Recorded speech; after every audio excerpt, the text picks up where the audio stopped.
लद्दाखका सांसद जामयाङ छिरिङ नामग्याल दार्जिलिङ आए। उनलाई हामीले भ्याइ नभ्याइ भएको पनि देख्यौँ, अन्तर्वार्ता भइरहेको पनि देख्यौँ, राजनीतिक भेटघाट भइरहेको पनि देख्यौँ। उनले तीनवटा कुरा गरेका छन्। पहिलो कुरा त हो लद्दाख जुन चाहिँ काउन्सिल थियो त्यसको मोडल दागोपापोबाट साफटी लिएको हुनैसक्छ। दोस्रो कुरा उनले भने दार्जिलिङ र लद्दाखको माग एउटै हो। यसमा मेरो केही विमतिहरू छन्। तेस्रो कुरा चाहिँ हो दार्जिलिङलाई पनि लद्दाखलाई जस्तो युटी दिनुपर्छ। दागोपापो जस्तै लद्दाखमा पनि अटोनोमस हिल डेभलपमेन्ट काउन्सिल थियो।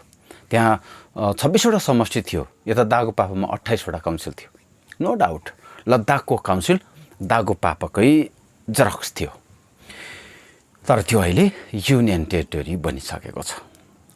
जो सांसद छन् जामयाङ छिरिङ नामग्याल, उनले युटी बनिसकेको लद्दाखलाई 6औं अनुसूचीमा अन्तर्भुक्त गर्नुपर्छ भन्ने माग गरिरहेका छन्। यो त दागोपापो एक्ट 2028लाई जिटिए एक्ट 2011मा रिप्लेस गरिएको छ। रिप्लेस भनेको दागोपापोलाई जिटिएमा सार्नु हो। अर्थात् यो जिटिए जुन छ त्यो दागोपापो एक्ट अनुसार नै छ। लद्दाखमा 97% ट्राइबल छन्। यसैले लद्दाखलाई ट्राइबल एरियाको मान्यता दिनुपर्ने र 6औं अनुसूचीमा अन्तर्भुक्त गर्नुपर्ने माग गरिरहेको छ। यसको मतलब हो भूगोल अनुसारको माग दाबी हुन्छ। लगभग 3 लाख जनसङ्ख्यामा 97% ट्राइबल रहेको ठाउँमा आफ्नो पहिचान, आफ्नो संस्कृति, आफ्नो भाषाको सुरक्षा जेबाट हुन सक्छ त्यसैको माग दाबी हुने हो। दार्जिलिङमा लगभग 33% ट्राइबल छन्। दार्जिलिङबाट अहिलेसम्म भइरहेको जुन आन्दोलन छ त्यो केवल दार्जिलिङको पहिचान, दार्जिलिङको संस्कृति, दार्जिलिङको भाषाको संरक्षणको निम्ति भएको होइन। त्यो समग्र गोर्खाहरूको पहिचान सुनिश्चित गर्न भएको आन्दोलन हो। यसरी पहाड तराई र डुवर्स मिलाएर एउटा छुट्टै राज्य गोर्खाल्यान्ड बनाउन सके देशमा गोर्खाहरूको चिनारी सुनिश्चित हुन्छ भने सबैको मान्यता हो। दागोपापो र जिटिए केवल पहाडलाई दिएको व्यवस्था हो। यो दुईवटा व्यवस्था छुट्टै राज्य गोर्खाल्यान्डको विकल्प चाहिँ होइन। यी दुई व्यवस्था छुट्टै राज्यको माग दाबीको तीव्रतालाई रोक्ने केवल स्पिड ब्रेकर मात्र हो। छुट्टै राज्यको मागसित दागोपापो र जिटिएको कुनै पनि सम्बन्ध छैन, किनभने यो स्टेट एक्ट अनुसार बनिएका व्यवस्थाहरू हुन्। 6औं अनुसूचीको विरोध पहाडमा त्यतिखेर यसकारण भयो किनभने यो बङ्गालभित्रको व्यवस्था थियो, केवल पहाडको लागि हुने व्यवस्था थियो। दार्जिलिङमा ट्राइबल पर्सेन्टेज कम्ती र नन ट्राइबलको पर्सेन्टेज धेर भएकोले प्रशासनिक असमानता हुने र यसले सामाजिक सांस्कृतिक क्षेत्रमा विचलन ल्याउने सम्भावना बन्छ। अर्थात् थोरै ट्राइबलले धेरै नन ट्राइबललाई जब शासन गर्छ त्यो समावेशी समाजको निम्ति हानिकारक हुन्छ। यसैले पहाडले 6औं अनुसूचीलाई दुत्कारेर 6औं छुट्टै राज्य गोर्खाल्यान्ड वा युनियन टेरिटोरीसम्मको माग दाबी गर्दै आइरहेको छ। यस्तोमा लद्दाखका सांसद जामयाङ छिरिङ नामग्यालको सुझावहरूमाथि धेरै गम्भीर बनेर छलफल गर्न अनिवार्य छ। नमस्कार, म मनोज बोगटी। म यसैबारे छलफल गर्न उपस्थित भएको छु। छलफल गर्न अघि यो भिडियो हेर्नुहोला। 2019 में लद्दाख को एक यूनियन टेरिटोरी अलग से बना, जो लद्दाख वालों का मांग था कि लद्दाख कश्मीर से अलग करें। यहाँ भी एक पॉलिटिकल सिमिलरिटीज़ भी होता है। हम मांगते हैं कि लद्दाख कश्मीर से अलग किया जाए। तो यहाँ भी लोगों का एस्पिरेशन है कि दार्जिलिंग को जो है बंगाल से अलग करने का लोगों का एस्पिरेशन है। यूटी बनने के बाद दार्जिलिंग वालों ने भी मांग किया है कि आप दार्जिलिंग को लद्दाख जैसा बनाएं। तो ये भी एक सिमिलरिटीज़ है और हमें पूरा विश्वास है और मुझे इस बात की भी मालूम है कि मिनिस्ट्री ऑफ होम अफेयर में इसके बारे में काफ़ी डिस्कशन हो चुके हैं और आपके मेंबर ऑफ पार्लियामेंट रजू बिस्ता जी दिन रात लगे हुए हैं लोगों के एस्पिरेशन को मीटअप करने के लिए। हम संसद में एक साथ बैठते हैं, हर डिबेट में हम एक साथ चर्चा करते हैं, पार्लियामेंट के अंदर भी पार्लियामेंट के बाहर भी। अब विस्तारमा चर्चा गरौँ। सांसद राजु बिष्टले भनिसकेका छन् 10 मार्चपछि रोकिएको वार्ता निरन्तर हुनेछ। अबको वार्ताबाट नै पीपीएसको सेप र साइज निर्धारण हुनेछ। पहिलो कुरा के हो भने पीपीएसको सेप र साइज भनेको के हो? अक्टोबर वार्ताले बताएको पीपीएसको सेप साइज भनेको ममता ब्यानर्जीसित सरसल्लाह गरेर पहाड तराई र डुवर्सको निम्ति एउटा संवैधानिक व्यवस्था दिनु अर्थात् पहाड तराई र डुवर्सको सर्वाङ्गीन विकास गर्ने मोडल हो। अर्थात् गोर्खाल्यान्ड भनेको 10 हो तर दिँदैछ 2। 2बाट माग्यो भने अमित शाह 10बाट माग्यो भने अमित शाह 2बाट दिनु सुरु गर्ने रे। अर्थात् अक्टोबर वार्तामा माग्न गएको गोर्खाल्यान्ड अर्थात् 10 हो, दिनेले 2बाट दिने बताइसकेको छ। अर्थात् अक्टोबर वार्तामा सङ्केत गरेको व्यवस्था छुट्टै राज्य होइन, अर्थात् 10 होइन 2 हो। अब हुने वार्तामा यही 2 को सेफ साइज निर्धारण हुन्छ त। राजु विष्टलाई थाहा छ छैन 2019 मा उनलाई जुन म्यान्डेट दिएको हो त्यो छुट्टै राज्य गोर्खाल्यान्डको लागि हो, अर्थात् 10 को लागि हो। महाकाल बाबाको कसम खाँदा राजु विष्टको मनमा 2 थिएन, 10 नै थियो। यसैले त उनले भने छुट्टै राज्य गोर्खाल्यान्ड बनाउन केन्द्र सरकारलाई कसैले पनि रोक्न सक्दैन। अर्थात् क्लियर छ, जनताको सपनाको सेप हो छुट्टै राज्य गोर्खाल्यान्ड र साइज हो पहाड तराई र डुवर्स। अब हुने वार्ताले 2 को सेफ साइज बनाउने हो त। छुट्टै राज्य गोर्खाल्यान्ड 10 हो, युनियन टेरिटोरीलाई 9 सम्म मानौँ, किनभने यी दुवै बङ्गाल विभाजन गरेर अर्थात् बङ्गाल टुक्राएर दिने व्यवस्था हो। 6 भनेको बङ्गाल नटुक्राइ दिने संवैधानिक व्यवस्था हो 6 शेड्युल। एउटा कुरा क्लियर बुझ्नुहोस्, बङ्गाल नटुक्राइ बङ्गालभित्रै कुनै पनि व्यवस्था दिन्छ भने त्यसको लागि बङ्गालसित सल्लाह गर्नै पर्छ। यो सिस्टम हो, सङ्घीय प्रणालीको सौन्दर्य नै यही हो, यो संवैधानिक मान्यता हो। बङ्गाल टुक्राएर कुनै पनि व्यवस्था दिन्छ भने त्यसको लागि बङ्गालसित सल्लाह गर्न पर्दैन। यो सिस्टम हो, सङ्घीय प्रणालीको सौन्दर्य नै यही हो, यही हो वैधानिक प्रक्रिया पनि। संविधानले राज्य र केन्द्रलाई फरक फरक क्षमता दिएको छ। बङ्गाल टुक्राएर अर्को राज्य बनाउने वा युनियन टेरिटोरी बनाउने अधिकार केन्द्र सरकारलाई दिएको छ। भाजपा वा गठबन्धनका नेताहरूले भन्दैछन् नि सङ्घीय प्रणाली हो, संविधानले हराएपछि ममता ब्यानर्जी वा राज्यलाई नागेर जानु हुँदैन भनेर क्या हो। त्यो पनि सही हो, किनभने बङ्गालभित्रै कुनै व्यवस्था बनाउँछ भने बङ्गालसित सरसल्लाह त गर्नैपर्छ। बङ्गाललाई नाग्न सकिन्न, संविधानले नै त्यही भनेको छ। तर बङ्गाल टुक्राएर अर्को राज्य वा केन्द्र शासित प्रदेश बनाउँछ भने बङ्गाललाई सोध्न पर्दैन, सल्लाह पनि गर्न पर्दैन, परामर्श पनि लिन पर्दैन। संविधानले केन्द्रलाई नसोधिकन निर्णय गर्ने क्षमता दिएको छ। त्यसकै एउटा उदाहरण त लद्दाख पनि हो। लद्दाखलाई युनियन टेरिटोरी दिँदा राज्यलाई सोधेन, सोझै संसदमा यसको बिल ल्यायो, यसको लागि त्रिपक्षीय वार्ता पनि गरेन, सोझै संसदमा सांसदहरूले स्वीकृति जनाए। तर हाम्रो मुद्दाबारे चाहिँ के हुँदैछ त? खास कुरा यहीँबाट सुरु हुन्छ।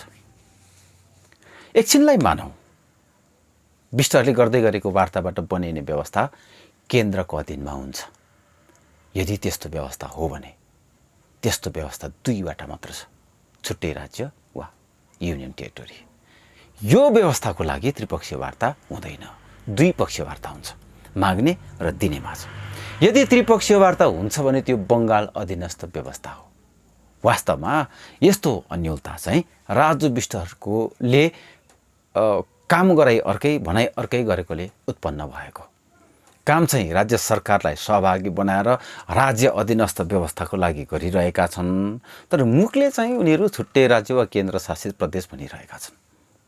लद्दाखका सांसद जामयाङ छिरिङ नामगेलले देखाएको सम्भावना अनुसार अब दागुपापाबाट जिटिए र अब जिटिएबाट युनियन टेरिटोरी बनाउनै सकिन्छ। युनियन टेरिटोरीको लागि बङ्गालको परामर्श पर्दैन, बङ्गाल टुक्राएर बनाउने हो व्यवस्था हो। बङ्गाललाई सहभागी बनाएर त्रिपक्षीय वार्ता पनि गर्नु पर्दैन। नामग्यालले जुन युटीको सन्दर्भ झिकेका छन्, राजु विष्टहरूले त्यसको निम्ति काम गरेका छन् त। तपाईँहरूलाई थाहा होला देशमा केन्द्रशासित प्रदेश 8वटा छन्। कतिसित आफ्नै एसेम्ब्ली छ, कतिसित छैन। दिल्ली, अन्डमान निकोबर द्वीप समूह, चण्डीगढ, दादरा नगर हवेली, दमन द्वीप, लक्षद्वीप, पुडुचेरी, जम्मू कश्मीर र लद्दाख। 2019 मा संसदले 2वटा केन्द्रशासित प्रदेश बनायो, लद्दाख र जम्मू कश्मीर। यी 2 केन्द्रशासित प्रदेश केन्द्र सरकारले आफ्नो संवैधानिक क्षमता प्रयोग गरेर बनाएको। कसैको कुनै परामर्श नलिई सोझै संसदमा यी दुई केन्द्र शासित प्रदेशको बिल ल्याएको। किनभने गर्नुपर्ने प्रोसेस नै यही हो। तपाईँहरूलाई थाहा होला, पिपिएस यदि युटी हुँदा हुन् यसको बिल ल्याउने सुरसार हुन्थ्यो, यसको निम्ति माग्ने र दिने बीच द्विपक्षीय वार्ता हुन्थ्यो। स्पष्ट छ पिपिएसको बिल ल्याउने सुरसार कहीँ कतै पनि छैन। लद्दाख र जम्मू कश्मीरलाई जुन युनियन टेरिटोरी बनायो त्यसैलाई हेरेर पनि बुझ्नुपर्छ केन्द्र छुट्टै राज्य वा केन्द्र शासित प्रदेश बनाउने क्षमता केवल केन्द्र सरकारसित छ र यसको निम्ति कुनै पनि राज्यको परामर्श वा सरसल्लाह अनिवार्य छैन। तर पिपिएस बिल नल्याएर वार्ता गरिँदैछ र भनिँदैछ पश्चिम बङ्गाल सरकारको परामर्शमा नै पिपिएस बनाइनेछ। बुझ्नुहोला, यदि पिपिएसलाई केन्द्र शासित प्रदेशको रूपमा हेरेको हुँदो हो वार्ता गर्दैन थियो र भन्दैन थियो 10बाट माग्नुभयो भने 2बाट दिन सुरु गर्छु, यसो नगरेर सोझै बिल प्रस्तुत गर्ने थियो। तर पिपिएसको लागि ममता ब्यानर्जीसित सल्लाह गर्ने भएको छ। यदि दिने भनेको व्यवस्थाबारे राज्यको परामर्श र सल्लाह माग्छ भने त्यो केन्द्र शासित प्रदेशको लागि गरेको पहल हुँदै होइन। यही बुझ्नुपर्छ। केन्द्र अधीनस्थ व्यवस्था नभएर राज्य अधीनस्थ व्यवस्था हो भनेर पनि बुझ्नुपर्छ। यहीँनिर राजु विष्टहरूले जनतालाई झुक्क्याइरहेका छन्।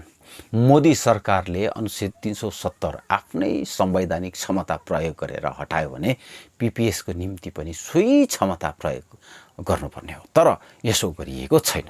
भाजपाले यहीँनिर झुक्क्याइरहेको छ। कश्मीर र लद्दाख यी दुई केन्द्र शासित प्रदेश संसदीय प्रक्रियाबाट बनिएको संसदीय प्रक्रियाबाट, तर पिपिएस वार्ताको प्रक्रियाबाट बनाइँदैछ। काम अर्कै, मुखले अर्कै। बिचरा जामयाङ छिरिङ नामग्याललाई थाहा छैन यसरी झुक्काएकै कारण दार्जिलिङ नगरपालिकाको जनताले भाजपालाई 2-0 दिएको। एकछिनलाई नामग्यालको कुरा मानौँ, कश्मीरबाट लद्दाख अलग गरे जस्तो बङ्गालबाट दार्जिलिङलाई अलग गर्ने एउटै मात्र उपाय छ, युनियन टेरिटोरी। तर जसले पहाड तराई र डुवर्सलाई अलग गर्न सक्छ त्यो हो केन्द्र सरकार। राज्यको केही हात छैन। केन्द्रले गोर्खाहरूको सवालमा भने लद्दाखलाई जस्तो व्यवहार गरिरहेको छ त। गृहमन्त्री अमित शाहले 2021 को चुनाव छेक बङ्गाल विभाजन हुन सक्दैन भनिसकेका छन्। तर अमित शाह आफैले 370 हटाउँछ चाहिँ भनेका हुन्। कश्मीर लद्दाखको लागि एउटा व्यवहार, गोर्खाको लागि अर्को व्यवहार। 2020 मा गृह मन्त्रालयले एउटा सूचना निकाल्यो र भन्यो पिपिएसको निम्ति त्रिपक्षीय वार्ता हुनेछ। तर भोलि पल्टै फेरि अर्को सूचना पनि निकालेर भनियो जिटिएको समीक्षा हुनेछ। प्रतिबद्ध सरकारले यसरी रातारात सूचना फेर्दैन।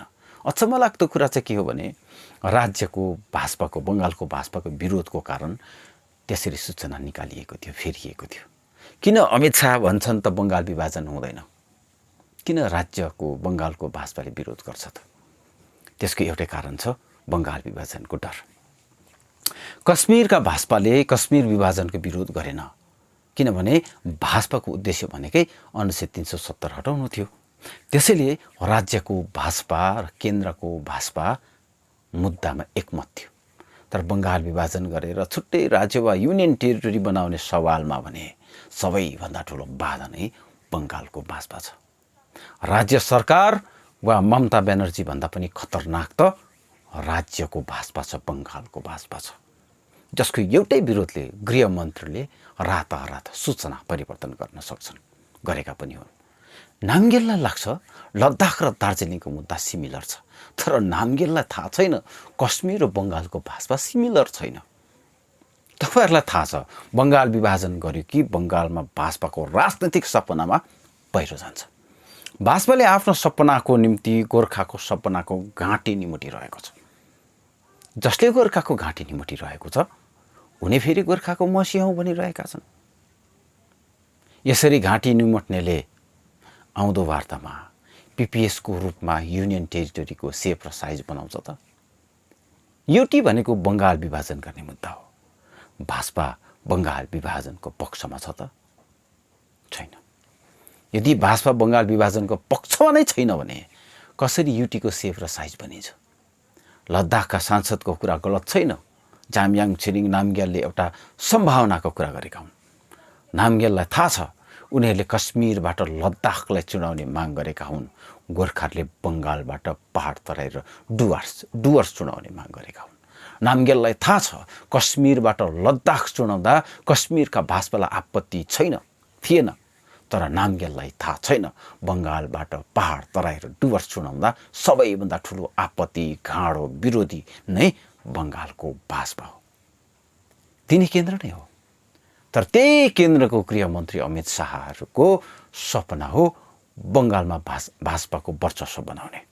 युटी वा छुट्टै राज्यको बिल ल्याउने बित्तिकै बङ्गालमा भाजपाको वर्चस्व बनाउने सपना लथालिङ्गै हुन्छ।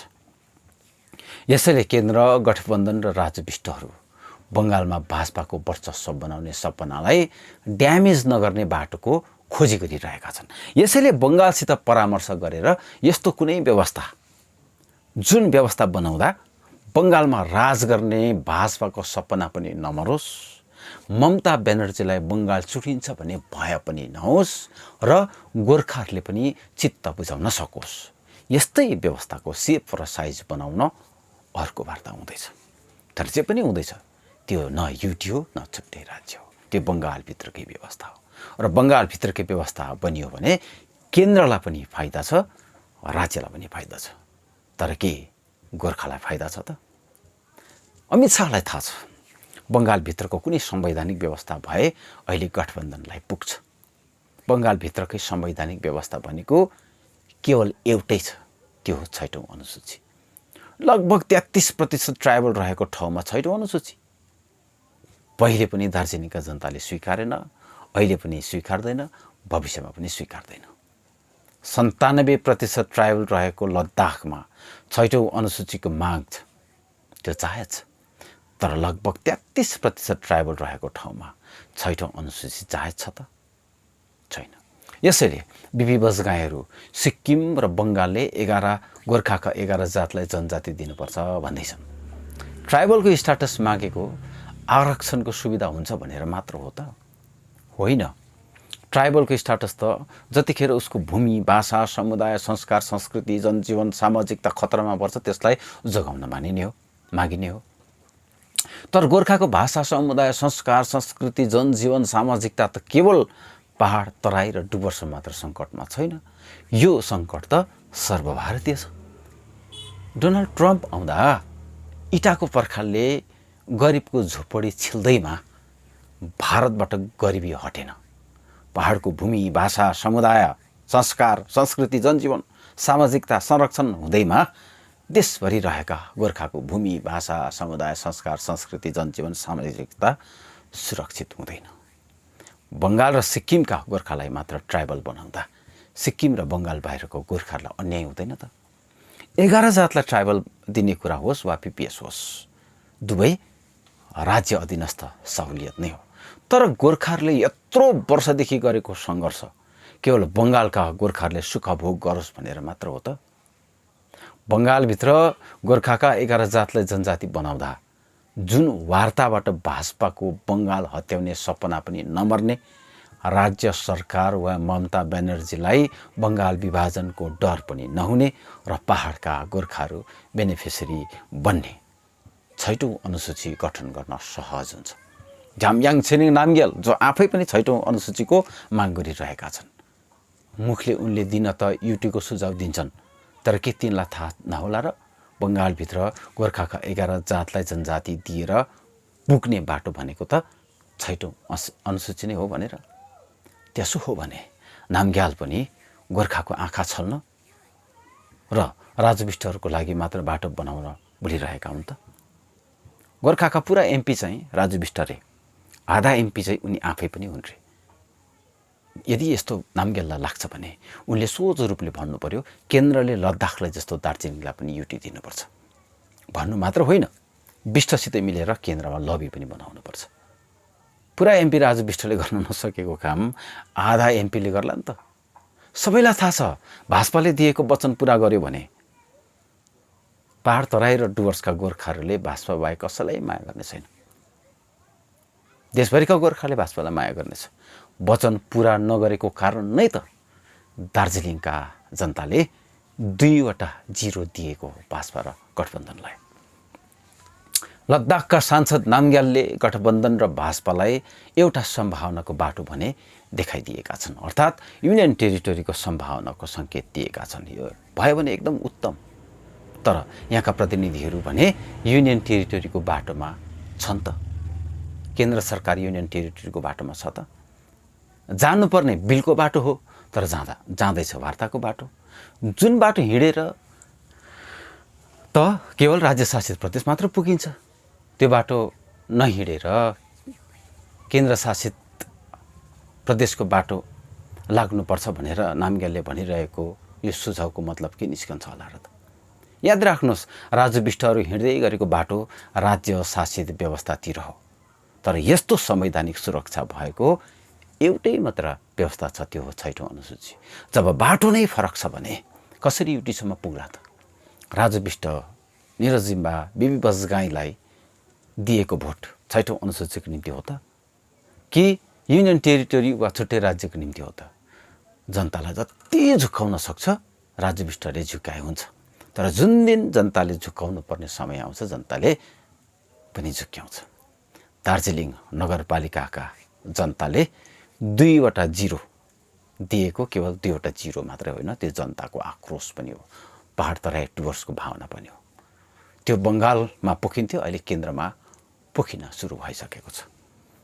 जनताले त सोचिसकेको छ, अब सोच्नुपर्ने त विष्टहरूले नै हो। के कसो भन्नुहुन्छ तपाईँहरू? फेरि भेट्नेछु। नमस्ते।